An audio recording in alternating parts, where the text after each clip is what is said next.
Hello and welcome, and thank you for joining me. Today we're gonna look into summer 24 release features. I'm gonna start with flow features. So the one feature that I'm really excited about on flows is you can now use actions within your screen flow. So what that means is you'll have to first create a auto launched flow that you can then use in your screen flows and dynamically get records. So one thing that I've always found lacking in the screen flow is that every time you have to query something or you want to do something with certain records, you have to hit next or use some sort of elements in between. But now you can actually create a auto launched flow and then use that in your screen flow as an action. This is pretty exciting stuff. It is in beta, so I'm assuming there will be some gaps, but it will be hopefully GA soon. But you can definitely start trying it out. So what I'm going to do is first create a new flow, and I'm gonna just say start from scratch. This is also new, by the way, so there's a lot of nice little features here and there. I'm gonna say auto launched flow, and I'm sorry, my voice is sore today. And then we're gonna say all I really care about is I want to just get some records. I'm going to get accounts. Actually, let's do contacts.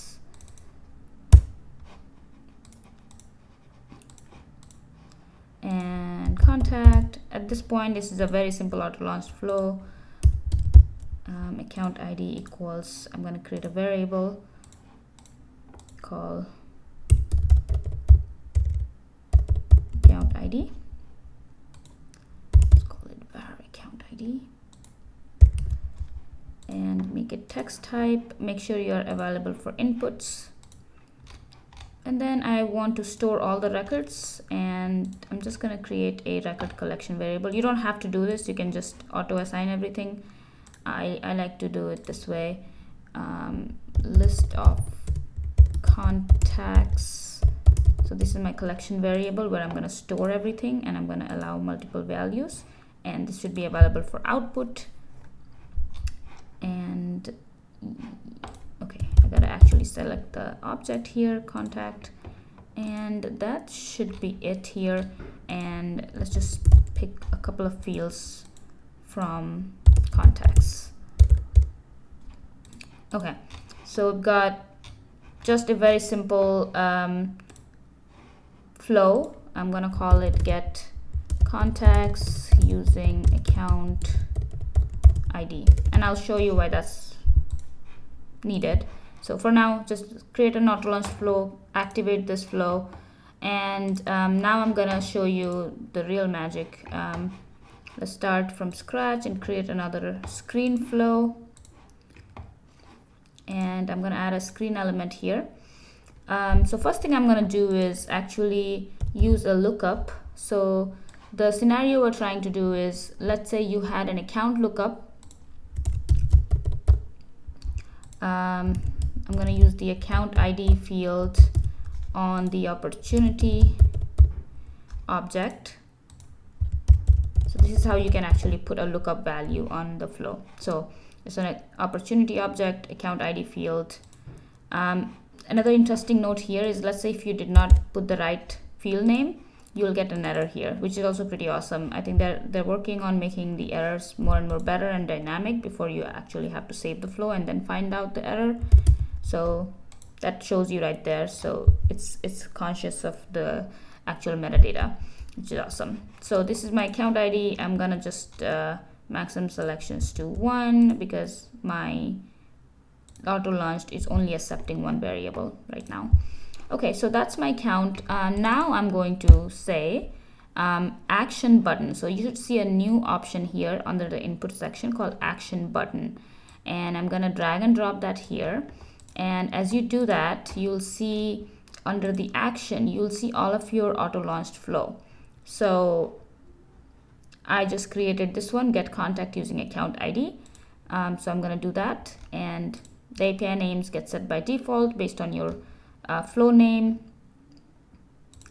and set input value. The reason I'm seeing this here is because I set the var account ID as an input, allow input parameter, and then I'm going to pass the value from the account over here. So I have a screen component called account, and I'm just going to pass the record ID to that flow. So it's very similar to just using a subflow inside a flow. You're essentially just passing some values. And then you can see the output resources is that I'm going to get a list of contacts back. So that's what I need. Now, how do I actually show that? So first of all, you have to get out of here and then label the button. So I'm going to say get contacts. It's not automatically populating. That's okay. So this is my label for the button. So now that I have the button, I can show that in a data table. So this is another standard component. If you're not familiar with data table, very fancy and snazzy. You can put data table, and I'm gonna just say contact table. And also API name. Source collection is where we can now use the source collection that we are returning from the get contacts. So if you remember from the get contacts, I'm using this action. So I'm going to click on this, and this is where I can say results, and list of contacts is what I'm expecting back. That's awesome. So I can just get the collection using that as a data source, and then I'm gonna just add the couple of columns that I wanted to add. So I know that my collection will have first name, done, and then it will also have last name, and done. And yeah, that's pretty much it here. And okay, we are ready to play with it now. I'm gonna hit save. So I'm going to just pick some account that I know has contacts. So I'm gonna say that's communications. So now I have the ID of the account.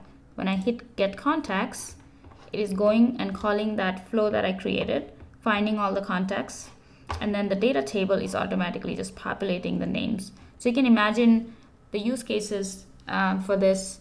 You can even have, if you are trying to create your own, let's say product ad, one of the requirements that I get sometimes is I want to be able to add products, and as people select certain products, I want to have a different option populate. So you can really do a lot of awesome things based on your use case just by using this three combination of an input that you want your users to provide. It doesn't have to be lookup. It can be like a text field or drop down or something like that. Ideally, the lookup has to be something defined. So then you can use that input from the user to do something with that information using the get contacts. And in this case, I'm only getting information. You can also then add another action to then maybe update certain things on the data. So you can also take actions. Really anything you can do on the auto launched flow, you can do that and make a pretty complex flow just by using these three things. Talking about reactivity, another component to talk about is the choice lookup, which will also be reactive now and will work really nicely with this get contacts, the action from the flow. It is a little counterintuitive for right now. It didn't quite work as I would have hoped it to work, but the way I'm making it work is, let's say you wanted to show or have a drop down for all the contacts for a particular account to do something with that record. It's really up to your use cases. But so what I would do for that is I would start with the action to get the data that you need, and then this thing will automatically show you the drop down that you got back. In this example, since I already have the account lookup, I'm going to keep it simple to that. But what I would say is using the action to get the data that you need and then having that drop down dynamically appear is going to be really powerful, and it is reactive. So what I mean by that is, let's say I wanted to show the contact drop down, and I'm gonna add some choice resource. I can make it a set of choices from collection of records. And then what I'm going to do is use the same screen action that we just used for the data table and use the results. And You can use the first name in this case, and usually I like to use IDs because in case you wanted to do something with that data, you can go ahead and do that. Contact drop down, values. So that's my, okay, do that. So that's my drop down, and what I really want to show you here is use the account. This is just a way for me to call this action, call that action. And now the drop down should have two values here. There we go. If I change this to something else, do that, and the drop down should definitely change with all my new contacts. So it is reactive. This is also part of summer 24. Couple of other small features I want to call out within the screen element is address field. You can now set all the attributes within the address required at the field level, as opposed to having to do it for every single attribute. So you can do that right here. There's a required attribute, you can just set it to true. So that's a pretty neat small enhancement. There is also now you can set disabled or read only on the field level. So let's say if I had a text that I wanted to show as like an input, but I don't want to necessarily use the display text, because right now the only way to show field data and not use the input field is kind of use the display text, which I don't like because it messes up the formatting. So if I just wanted to have this, you can either set it to read only or disabled. Those are two different things, but very nuanced. Read only has a slightly different interface. You can also set formula to make it more dynamic, as in like if you want to make it read only based on certain conditions, you can definitely do that. I'm just going to set it to true just to show you. I'm just going to add a default value here. So that's what the read only looks like. And if you wanted to also see disabled will look like an input field. So I would probably use disabled for scenarios where you only want the users to edit the data if certain conditions are met. This is also really good for accessibility reasons, so that you can not hide everything on the screen until they are needed, but you can just make it disabled if you just don't want users interacting with it, and this can be still readable for accessibility purposes. So definitely check this out and see where you can use this feature. They are limited to certain fields, so check out the list for that on what fields are supported. I believe it's text, date, and some other fields that are supported for that.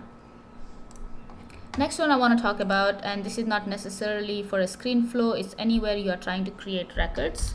Now create records will respect the required field. To show you is when you're trying to create record, I'm gonna just use manually for right now. Let's say I'm going to try to create opportunity. It automatically adds all the required fields here, so you don't have to think about it, which is pretty awesome, because a lot of times we forget about that, and then when you run the flow you are running into errors. So I'm glad that it automatically adds that. In addition to that, there is also this check for matching records option now for create records. So if I enable that, I get a bunch of options. What this will do is it will check for records that match the criteria, and we can determine what we want to do. We can specify that. So if you want to skip the matching record, it can skip it, or you can update the matching record and you can set. So let's say if you had a flow that was creating contacts, you can say that if the first name, last name, birth date, everything matches, then maybe update the existing record. So I'm assuming it is going to automatically query that contact record and update the record. And you can also say if multiple matching records exist, what do we want to do? We can either most recently modified matching records. It's almost like setting its own matching rule and updating it. Alright, so the next feature I want to talk about is two new operators that are now available for assignment and decision and other elements. That is empty and is blank. So for now, anytime you want to do something or maybe create a record from a collection, you're having to like use is null and also do a count of the collection variable to make sure that you're not entering null values. there was no way to check that, but now you can simply use is empty to check if the collection is empty or not. So where I would use that is, let's say if I have a decision element and I wanted to say, I do have a collection variable somewhere here. So let's say I wanted to use one of the contact table selected rows, and I can say is empty, true.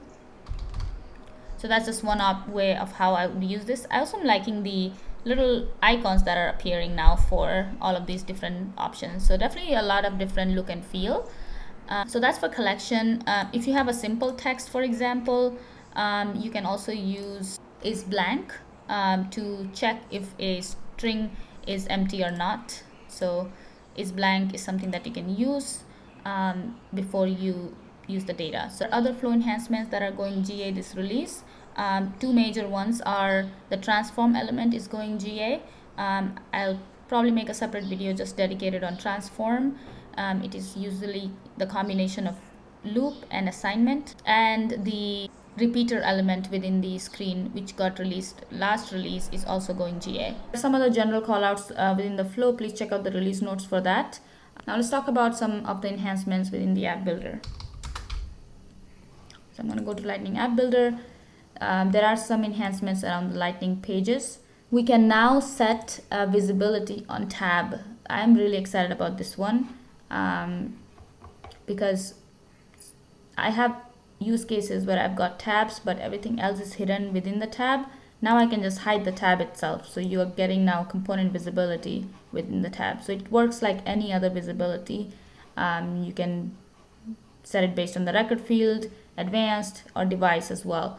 If you want to show certain things only on desktop, you can also do that here. That's pretty awesome, very exciting feature. Another feature around the Lightning page is now when you start creating a field, for example, just say I'm creating a field, you will see that Lightning record page appear here as well. So just like how you are able to add fields directly to the page layouts, you can also do that directly to the record page, and it will add the field at the bottom of this page. And you still have the option for the page layout because a lot of orgs have both currently, so you can add that there and save it. So I like that. I'm not sure how often I will use that though, because if it's going to just add randomly somewhere, I would rather go to the page and add it myself so I know where it's going to end up being. But it is still good that it has that feature now. Similar to that, there's also now you can go to a field, and if you see where is this used option, it will show you not just the page layout but also the Lightning pages. There we go. So we've got the Flexi field instance, that's the Lightning page, and it will have all the layouts and everything else where the field is used.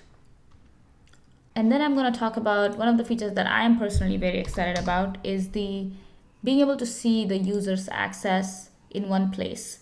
So what I mean by that is there's this view summary button, and that will show you all the things that the user has access to. So it has things like user permission. So these are more system permission things. Obviously I'm admin, so I have all these things. So we're trying to figure out what the user has access to instead of having to go to profiles, permission sets, all those things. You can just come to the access summary that will show you what the user has access to in terms of system level permission, object permission, field, and even custom permissions. And this is exciting. The public group membership and queue membership. These are just one of the most annoying things to look for, and I'm happy that everything is in like one place, so you can figure out why the user has access to certain records, maybe because they're part of certain groups that you're not aware of. So all of these things in one place is just amazing. I'm definitely going to use this a lot for troubleshooting. The feature I want to talk about is an improvement around user access policies.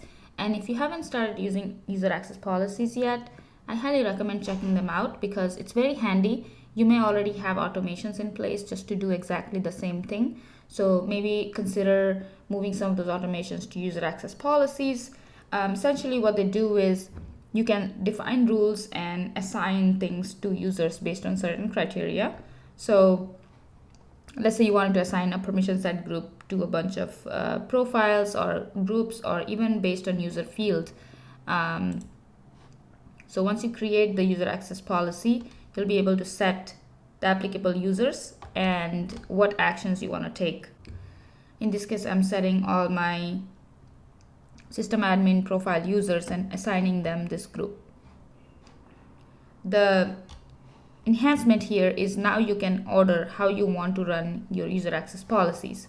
If you have a lot of user access policies and if one of them rely on the other, maybe there is a specific permission set group that you need to assign before giving a different sort of access. You can do that by defining the order. That is all for today. Thank you so much for watching and bearing with my sore throat. I will be making more videos in the future. Let me know if you have any questions or if there is any specific topic you'd like me to cover. Thank you so much.